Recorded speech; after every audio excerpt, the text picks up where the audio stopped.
श्री गणेशाय नमः। ओम श्री वैष्णवाय नमः। सत्यनारायण भगवान की जय। भगवान श्री हरि की पूजा कई रूपों में की जाती है।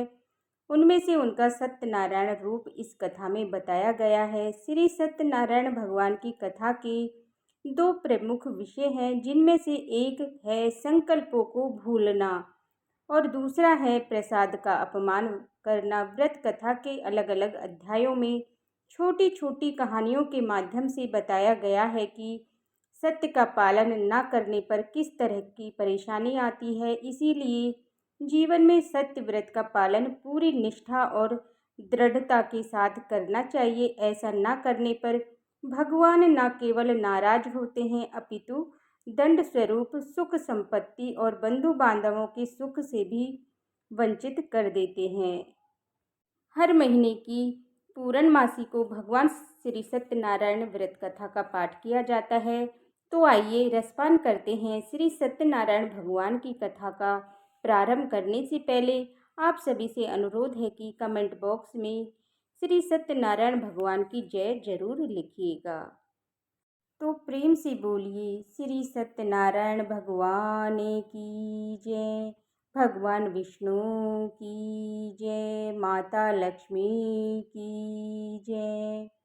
श्री सत्यनारायण व्रत कथा का पहला अध्याय। एक समय की बात है कि एक बार नैमिषारण्य में शौनक आदि 88,000 ऋषियों ने श्री सूत जी से पूछा कि हे प्रभु, इस कलयुग में वेद विद्या रहित मनुष्यों को भक्ति किस प्रकार से मिल सकती है तथा उनका उद्धार कैसे होगा। हे मुनि श्रेष्ठ, कोई ऐसा तप बतलाइए जिससे थोड़े समय में ही पुण्य मिल पाए और मनोवांछित फल भी मिल जाए। इस प्रकार की कथा सुनने की हम इच्छा रखते हैं। सर्वशास्त्रों के ज्ञाता श्री सूत जी बोले, हे वैष्णवों, मैं पूज्य आप सभी ने प्राणियों के हित की बात पूछी है, इसीलिए मैं एक ऐसे श्रेष्ठ व्रत को आप लोगों को बतलाऊंगा जिसे नारद जी ने लक्ष्मी नारायण जी से पूछा था और लक्ष्मी नारायण पति ने मुनि श्री नारद जी से कहा था। आप सभी से ध्यान से सुनिए। एक समय की बात है, योगी नाद नारद जी दूसरे के हित की अपेक्षा के लिए अनेकों लोकों में घूमते हुए मृत्यु लोक में आ पहुँचे। वहाँ उन्होंने अनेकों योनियों में जन्म प्रायः सभी मनुष्यों को अपने कर्मों द्वारा अनेकों दुखों से पीड़ित देखा। उनका दुख देखकर नारद जी सोचने लगे कि ऐसा यत्न किया जाए जिसके करने से निश्चित रूप से मानव के दुखों का अंत हो जाए। इस विचार पर मनन करते हुए वह विष्णु लोक में गए। उन्होंने वहां देवों के इष्ट नारायण की स्तुति करने लगे, जिनके हाथों में शंख चक्र गदा पद्म थे, गले में वरमाला पहने हुए थे। उनकी स्तुति करते हुए नारद जी बोले, हे भगवान, आप अत्यंत शक्ति से संपन्न हैं तथा वाणी भी आपको नहीं पा सकती। आपका आदि मध्य तथा अंत नहीं है। निर्गुण स्वरूप सृष्टि के कारण भक्तों के दुखों को दूर करने वाले हैं। आपको नमस्कार है। नारद जी की स्तुति सुनकर विष्णु भगवान बोले कि हे मुनि श्रेष्ठ, आपके मन में क्या बात है? आप किस काम के लिए पधारे हैं, उसे निसंकोच होकर कहिए। इस पर नारद मुनि बोले कि मृत्यु लोक में अनेकों योनियों में जन्म मनुष्य अपने कर्मों के द्वारा अनेकों दुखों से दुखी हो रहे हैं। हे नाथ, आप मुझ पर दया रखते हैं तो बतलाइए कि वो मनुष्य थोड़े प्रयास से ही अपने दुखों से कैसे छुटकारा पा सकते हैं। भगवान श्री हरि बोले कि हे नारद मुनि, मनुष्यों की भलाई के लिए तुमने बहुत ही अच्छी बात पूछी है। जिसके करने से मनुष्य मोह से छूट जाता है, वह बात मैं आपसे कहता हूँ, उसे सुनो। स्वर्ग लोक वह मृत्यु लोक में दोनों में एक दुर्लभ उत्तम व्रत है जो पुण्य देने वाला। आज प्रेम वश होकर मैं तुमसे आपसे कहता हूँ। श्री सत्यनारायण भगवान का यह व्रत विधि विधान से करके मनुष्य तुरंत ही सुख भोग कर मरने पर मोक्ष को प्राप्त होता है। श्री हरि के वचन को सुनकर नारद जी बोले, उस व्रत का फल क्या है और इसका क्या विधान है? यह व्रत पहले किसने किया था? इस व्रत को किस दिन करना चाहिए, सभी को विस्तार से बतलाइए। नारद जी की बात सुनकर भगवान श्री हरि बोले, दुख व सुख को दूर करने वाला यह सभी स्थानों पर विजय दिलाने वाला है। मानवों को भक्ति व श्रद्धा के साथ शाम के समय श्री सत्यनारायण की पूजा धर्मपरायण होकर ब्राह्मण व बंधु बांधवों के साथ करना चाहिए। भक्ति भाव से नैवेद्य केले का फल, घी, दूध, गेहूं का आटा, सवाले गेहूं के स्थान पर साटे का आटा लेकर के, शक्कर तथा गुड़ लेकर के वे सभी भक्ष्य योग पदार्थों को मिलाकर भगवान को भोग लगाएं। ब्राह्मणों सहित बंधु बांधवों को भी भोजन कराएं। उसके बाद स्वयं भोजन करें। भजन कीर्तन के साथ भगवान की भक्ति में लीन हो जाएं। इस तरह से श्री सत्यनारायण भगवान का यह व्रत करने पर मनुष्य की सारी इच्छाएं निश्चित रूप से पूरी होती हैं। इस कलिकाल तथा कलयुग में मृत्यु लोक में मोक्ष का यही एक सरल उपाय बताया गया है। इस प्रकार से श्री सत्यनारायण व्रत कथा में पहले अध्याय की कथा पूर्ण हुई। तो प्रेम से बोलिए श्री सत्यनारायण भगवान की जय। विष्णु भगवान की जय। माता लक्ष्मी की जय। तो आइए अब सुनते हैं सत्यनारायण भगवान की दूसरी कथा का अध्याय। श्री सूत जी बोले कि हे ऋषियों, जिसने पहले समय में इस व्रत को किया था, इसका इतिहास कहता हूँ, ध्यान से सुनो।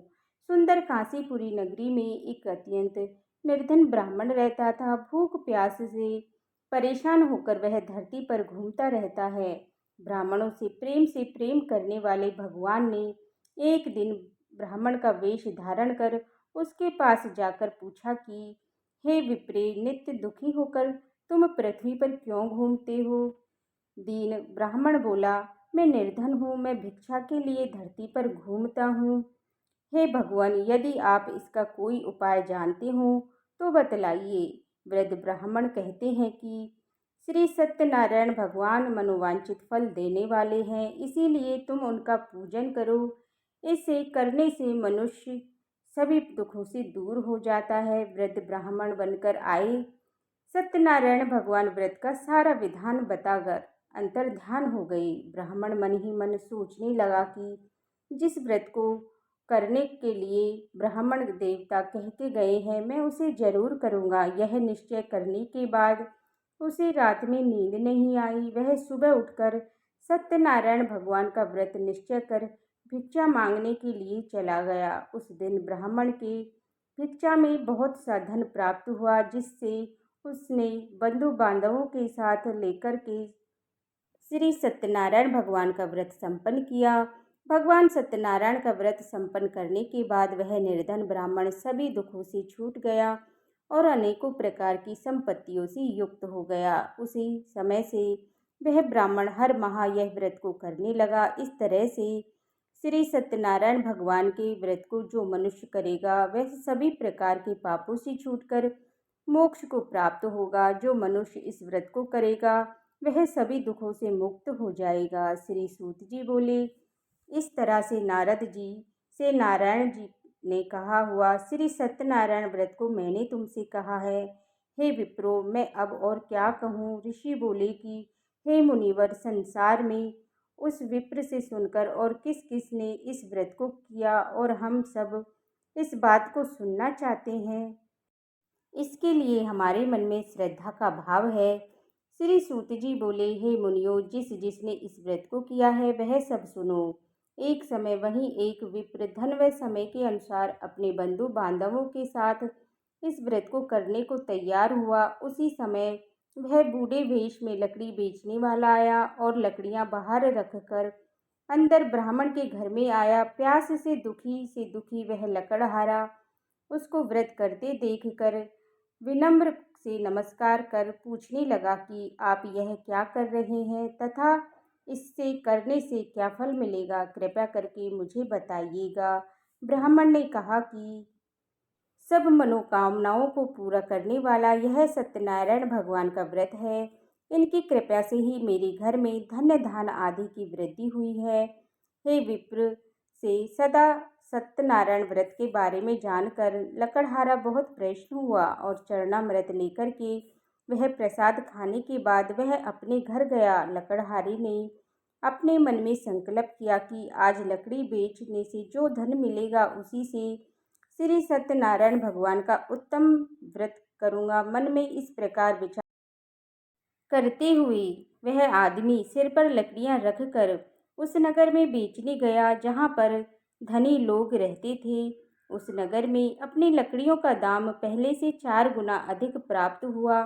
बूढ़ा लकड़हारा प्रसन्नता से 7 केले, शक्कर, घी, दूध, दही और गेहूं का आटा लेकर और सत्यनारायण भगवान के व्रत की अन्य सामग्रियां लेकर के अपने घर गया।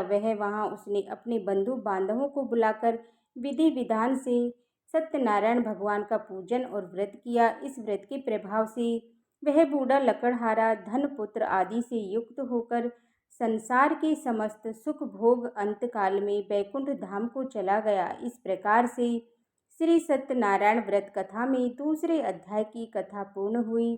तो प्रेम से बोलिए श्री सत्यनारायण भगवान की जय, विष्णु भगवान की जय, माता लक्ष्मी की जय।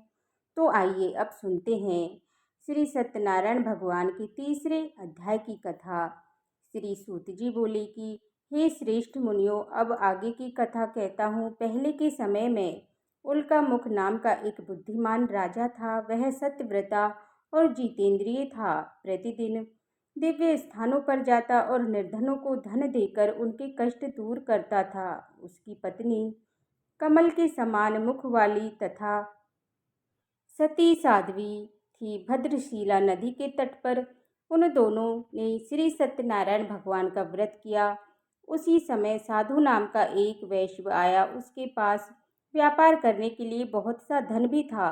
राजा को व्रत करते देखकर वह विनय के साथ पूछने लगा कि हे राजन, भक्ति भाव से पूर्ण होकर आप यह क्या कर रहे हैं? मैं सुनने की इच्छा रखता हूँ, तो आप मुझे बताइए। तो राजा बोला कि हे साधु, अपने बंधु बांधवों के साथ पुत्र आदि की प्राप्ति के लिए ही शक्तिमान श्री सत्यनारायण भगवान का व्रत व पूजन कर रहा हूँ। राजा के वचन सुनकर साधु आदर से बोला कि हे राजन, मुझे इस व्रत का सारा विधान कहिए। आपके कहे अनुसार मैं भी इस व्रत को करूँगा। मेरी भी संतान नहीं है और इस व्रत को करने से निश्चित रूप से मुझे संतान की प्राप्ति होगी। राजा से व्रत का सारा विधान सुनकर व्यापार से निवृत्त हुआ। वह अपने घर चला गया। साधु वैश्य ने अपनी पत्नी को संतान देने वाले इस व्रत का वर्णन कह सुनाया और कहा, तब मेरी संतान होगी, तब मैं इस व्रत को करूँगा। साधु इस तरह के वचन अपनी पत्नी लीलावती से कहे। एक दिन लीलावती पति के साथ आनंदित हो सांसारिक धर्म में प्रवृत्त होकर सत्यनारायण भगवान की कृपा से गर्भवती हो गई। 10वें महीने में उसके गर्भ से एक सुंदर कन्या ने जन्म लिया। दिनों दिन वह ऐसे बढ़ने लगी जैसे कि शुक्ल पक्ष में चंद्रमा बढ़ता है। माता पिता ने अपनी कन्या का नाम कलावती रखा। एक दिन लीलावती ने मीठे शब्दों में अपने पति को याद दिलाया कि आपने सत्यनारायण भगवान की जिस व्रत को करने का संकल्प लिया है उसे करने का समय आ गया है। आप इस व्रत को करिए। साधु बोला कि हे प्रिय, इस व्रत को मैं उसके विवाह पर करूँगा। इस प्रकार अपनी पत्नी को आश्वासन देकर वह नगर को चला गया। कलावती पिता के घर में वृद्धि को प्राप्त हुई और दिनों दिन बढ़ने लगी। साधु ने नगर में एक बार अपनी कन्या को सखियों के साथ देखा तो तुरंत ही दूत को बुलाया और कहा कि मेरी कन्या योग वर देख कर आओ। साधु की बात सुनकर दूत कंचन नगर में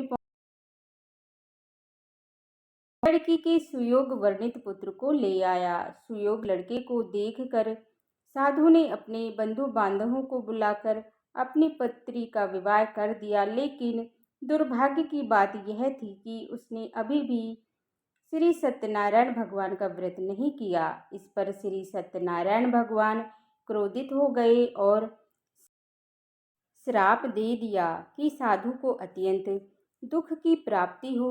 अपने कार्य में कुशल साधु बनिया अपने जमाई को लेकर समुद्र के पास स्थित रत्नासारपुर नगर में गया। वहां जाकर दामाद ससुर दोनों मिलकर चंद्रकेतु राजा के नगर में व्यापार करने लगे। एक दिन भगवान सत्यनारायण की कृपा से राजा का धन चोर चुरा कर भाग रहा था। उसने राजा के सिपाहियों को अपना पीछा करता देख अपना चुराया हुआ धन वहां रख दिया, जहां पर साधु अपने जमाई के साथ ठहरा हुआ था। राजा के सिपाहियों ने साधु वैश्य के पास जाकर धन पड़ा देखा तो वह ससुर जमाई दोनों को बांधकर प्रसन्नता के साथ राजा के पास ले गया और कहा कि उन दोनों चोरों को हम पकड़कर ले आए हैं, आप आगे की कार्रवाई कीजिए। राजा की आज्ञा से उन दोनों को कठोर कारावास में डाल दिया गया और उसका सारा धन भी उससे छीन लिया गया। श्री सत्यनारायण भगवान के श्राप से साधु की पत्नी भी बहुत दुखी हुई। घर में जो धन रखा था उसे चोर चुरा कर ले गए।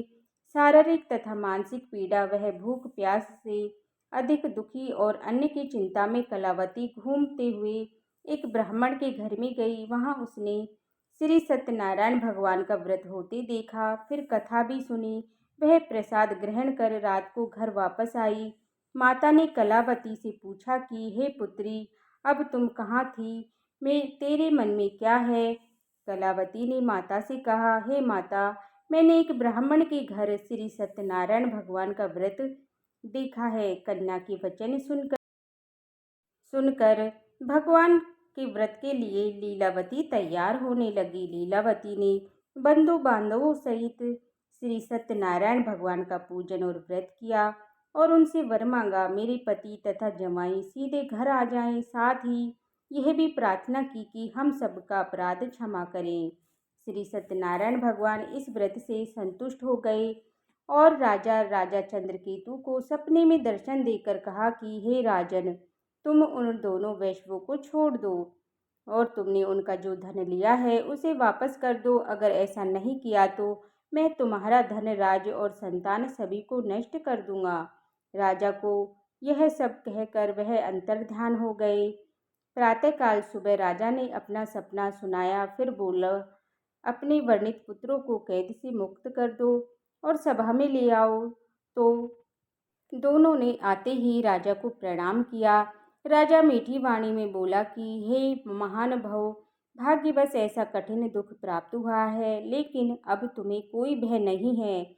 ऐसा कहकर राजा ने उन दोनों को नए वस्त्र आभूषण भी पहनाए और जितना धन लिया था उसका दुगना धन वापस कर दिया। दोनों वैश्य अपने घर को चल दिए। इस प्रकार से श्री सत्यनारायण भगवान में तीसरे अध्याय की कथा पूर्ण हुई। तो प्रेम से बोलिए श्री सत्यनारायण भगवान की जय, विष्णु भगवान की जय, माता लक्ष्मी की जय। तो आइए अब सुनते हैं सत्यनारायण भगवान के चौथे अध्याय की कथा। श्री सूत जी बोले, वैश्य ने मंगलाचार कर अपनी यात्रा आरंभ की और अपने नगर की ओर चला पड़ा। उसके थोड़ी दूर जाने पर एक दंडीकारी श्री सत्यनारायण ने उससे पूछा कि हे साधु, तेरी नाव में क्या है? वे मानित वर्णी हंसते हुए बोला कि हे दंडी, आप क्यों पूछते हो? क्या धन लेने की इच्छा है? मेरी नाव में तो बेल व पत्ते भरे पड़े हैं। वैसे के कठोर वचन को सुनकर भगवान बोले कि तुम्हारा वचन सत्य हो। दंडी ऐसे वचन को सुनकर वहां से दूर चले गए। कुछ दूर जाकर समुद्र के किनारे बैठ गया। दंडी के जाने के बाद साधु वैसे ने नित्य क्रिया के पश्चात नाव को ऊंची उड़ते हुए देखकर अचंभा माना और नाव में बेल पत्ते आदि देखकर वह मूर्छित होकर जमीन पर गिर पड़ा। मूर्छा खुलने पर वह अत्यंत शोक में डूब गया। तब उसका दामाद बोला कि आप शोक ना मनाएं, यह दंडी का श्राप है, इसलिए हमें उनकी शरण में जाना चाहिए, तभी हमारी मनोकामना पूरी होगी। दामाद की बात को सुनकर वह दंडी के पास पहुंचा और अत्यंत भक्ति भाव से नमस्कार करके बोला कि मैंने आपसे जो जो असत्य वचन कहे थे उसके लिए मुझे क्षमा कीजिए। ऐसा कहकर महान शोकापूर्वो वह रोने लगा। वह दंडित भगवान से बोले, वर्णित पुत्र मेरी आज्ञा से बार बार तुम्हें दुख प्राप्त हुआ है, तो मेरी पूजा से विमुख हुआ है। साधु बोला कि हे भगवान, आपकी माया से ब्रह्मा आदि भगवान भी आपके रूप को नहीं जानते हैं, तब मैं कैसे जान सकता हूँ। आप प्रसन्न हो जाइए और मेरी सामर्थ्य के अनुसार आपकी पूजा करूँगा, मेरी रक्षा करो और पहले के समान नौका में धन भर दो। साधु वैसे की भक्ति पूर्वक वचन को सुनकर भगवान प्रसन्न हो गए और उसकी इच्छा के अनुसार वरदान देकर अंतर्धान हो गए। ससुर जवाई जब नाव पर आए तो नाव धन से भरी हुई थी। फिर वहीं अपने अन्य साथियों के साथ श्री सत्यनारायण भगवान का पूजन कर अपने नगर को चल दिया। जब नगर के नज़दीक पहुँचे थे तो दूत को घर पर खबर करने के लिए भेज दिया। दूत साधु की पत्नी को प्रणाम कर कहता है कि मालिक अपने दामाद सहित नगर के निकट आ गए हैं। साधु की पत्नी लीलावती ने बड़े हर्ष के साथ श्री सत्यनारायण भगवान का पूजन कर अपनी पुत्री कलावती से कहा कि मैंने अपने पति के दर्शन को जाती हूँ, तू कार्य पूर्ण कर शीघ्र आ जाना। माता के ऐसे वचन को सुनकर कलावती जल्दी में प्रसाद छोड़कर अपने पति के पास चली गई। प्रसाद की अवज्ञा के कारण श्री सत्यनारायण भगवान रुष्ट हो गए और नाव सहित उसके पति को पानी में डुबो दिया। कलावती अपने पति को वहां ना पाकर रोती हुई जमीन नौका को डूबा हुआ देख वह कन्या को रोता देख साधु दुखी होकर बोला कि हे प्रभु, मुझसे तथा मेरे परिवार से जो भी भूल हुई है उसके लिए क्षमा मांगता हूँ। साधु के दीन वचनों को सुनकर श्री सत्यनारायण भगवान प्रसन्न हुए और आकाशवाणी हुई कि हे साधु, तेरी कन्या मेरे प्रसाद को छोड़कर आई है, इसीलिए उसका पति अदृश्य हो गया है। यदि वह घर जाकर प्रसाद खाकर लौटती है तो उसका पति अवश्य प्राप्त होगा। ऐसी आकाशवाणी को सुनकर कलावती घर पहुंची और प्रसाद खाकर फिर पहुंची तो पति के दर्शन करती है। इसके बाद साधु अपने बंधु बांधवों सहित श्री सत्यनारायण भगवान का विधि विधान से पूजन करता है। इस लोक का सुख भोग वह अंत में स्वर्ग को प्राप्त होता है। इस प्रकार से श्री सत्यनारायण भगवान की कथा में चौथे अध्याय की कथा पूर्ण हुई। तो प्रेम से बोलिए श्री सत्यनारायण भगवान की जय, विष्णु भगवान की जय, माता लक्ष्मी की जय। तो आइए अब सुनते हैं श्री सत्यनारायण भगवान के कथा का 5वां अध्याय। श्री सूत जी बोले कि हे विष्णु, मैं आपको एक कथा सुनाता हूँ, उसे ध्यानपूर्वक सुनो। प्रजा पालन में लीन तुंग ध्वज नाम का एक राजा था। उसने श्री भगवान का प्रसाद त्याग कर बहुत ही दुख प्राप्त किया। एक बार वन में जाकर वन में पशुओं को मारकर वह बड़ई के पेड़ के नीचे आया। वहां उसने ग्वालों को भक्ति भाव से अपने बंधुओं से सहित श्री सत्यनारायण भगवान का पूजन करते देखा। अभिमानी वश राजा ने उन्हें देख करके पूछा स्थान पर ना ही गया और ना ही उसने भगवान का नमस्कार किया। ग्वालों ने राजा को प्रसाद दिया, लेकिन उसने वह प्रसाद भी नहीं खाया और प्रसाद को छोड़कर वह अपने नगर को चला गया।